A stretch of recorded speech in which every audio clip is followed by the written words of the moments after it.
अलीबाग नगर परिषद में दिखम में किसान मजदूर पार्टी और महाविकास अघाड़ी का लाल झंडा फिर फहराया गया। अक्षया प्रशांत नायक अलीबाग की युवा उच्च शिक्षित मेयर बनी।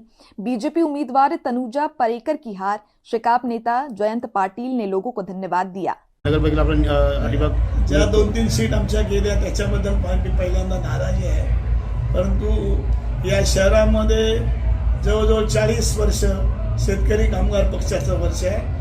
अबाधित आम्ही ते प्राबल्य आम्ही ठेवलेलं आहे। मला वाटतं की हे प्राबल्य नष्ट करण्याचं काम विरोधकांनी या ठिकाणी केलं।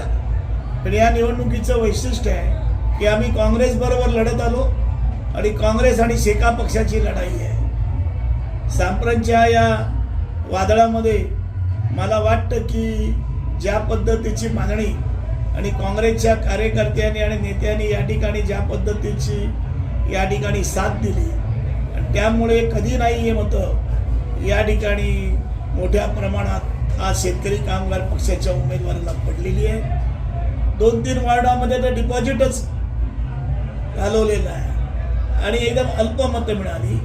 गेल्या खेपेला काँग्रेसला 2500 मतं पडली होती आणि सेनेला 600 मतं पडली होती। ती त्यांची खरी मतं आहे।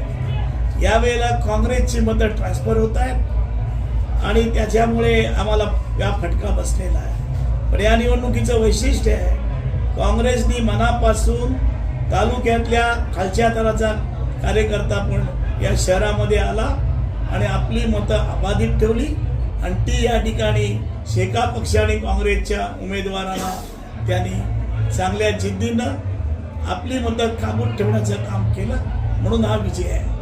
मी उद्या परवा बोलीन तुमच्याबरोबर पुन्हा, परंतु आज सकाळपासून ही जवळजवळ 7-8 तास आपली ही मिरवणूक चालली, तर मी पण थकलेलो आहे। पण माझ्या सगळ्या कार्यकर्त्यांचा मला अभिमान वाटतो। जिद्दीने या ठिकाणी आमची बाजू थोडी पडती झाली असताना या शहरावर लाल बावटा त्यांनी कायम ठेवलेला आहे। पहिल्यांदा आम्ही नगरपालिकेवर लाल बावटा लावण्याची परवानगी कार्यकर्त्यांना दिली, कारण ही शासकीय इमारत आहे।